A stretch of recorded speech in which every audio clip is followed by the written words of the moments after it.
Hello viewers, I'm just a digital avatar, but in this video, there are 15 years of real business experience, wins, failures, and lessons you won't learn from books in 15 minutes. A lot of people ask me to give them advice or become their mentor.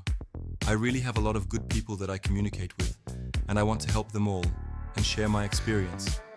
But I don't have much time. So I decided to create a channel so that the next time I get a request, I can just drop my channel. All I'm going to broadcast on my channel are motivational videos, in which I see what I want to share with you. I will also record videos in which I will share my experience. When I started my first business, I didn't know what I didn't know. I thought a good idea was enough. It's not. My first mistake was doing everything alone. I didn't ask for advice. I didn't test the product properly. I spent time and money building something that no one really wanted. Second mistake, I trusted people too easily. I had no contracts, no clear roles. I thought, we're friends, it'll work out. Spoiler, it didn't. One friend disappeared. Another one argued about money. Third, pricing. I underpriced everything because I was afraid to charge more. I thought cheaper meant more clients. It meant more stress and no profit. These mistakes are common. Everyone talks about scaling, branding, and growth, but the basics, product, people, pricing, break most businesses early on. That's where most people quit. I almost did too. One of the hardest things in business is cash flow. You can be making sales and still run out of money. That happened to me more than once. I didn't separate personal money and business money. That was a huge mistake. I paid for groceries from the company account and used my own savings to pay suppliers. It was chaos. I also ignored taxes at first. Not out of bad intentions, I just didn't know how it worked until I got hit with a bill I couldn't afford. Another mistake, relying on one big client. When they left, and they always leave eventually, I had nothing to fall back on. Invoices were often unpaid for 30, 60, even 90 days. I learned to ask for partial payments up front and to always have a written agreement. If you're starting, track every cent. Don't just focus on profit, focus on cash. Cash flow is what keeps the lights on. Business is always about people, and hiring the wrong ones is expensive. In money, time, and energy. Early on, I hired friends. Not because they were the best fit, but because I trusted them. Some worked out, some didn't. I didn't check resumes, didn't do proper interviews. I just thought, they'll figure it out. But if someone's not motivated, no amount of training helps. Then I made the opposite mistake. I hired people based only on skills.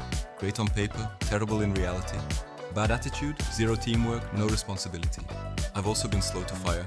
I held on to people because I didn't want conflict, but that just dragged the whole business down. The best people I've worked with shared the vision, asked questions, and owned their results. My advice? Hire slow, fire fast. Look for attitude, not just talent. And never ignore red flags.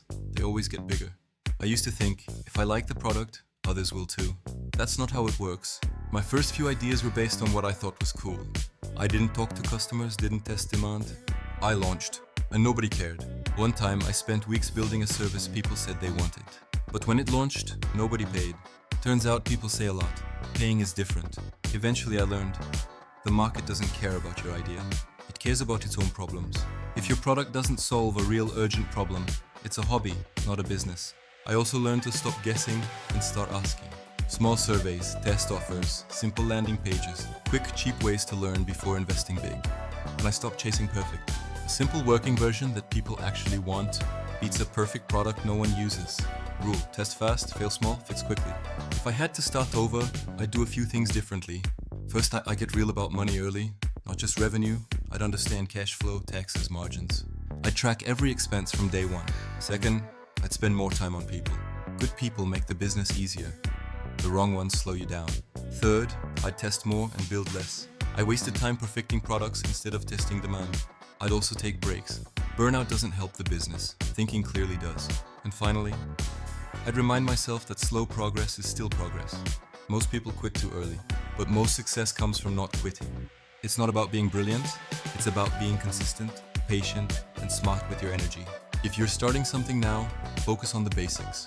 Don't try to impress, try to understand. Business rewards those who solve problems and keep going. What you just watched is just a small part of what 15 years of working in business have taught me. These were object lessons, the tip of the iceberg. There is much more hidden under them. Systems, emotional burnout, critical situations, quiet victories. If this format will benefit you, let me know. Because if you're serious about creating something, I would love to continue sharing real material without secrets.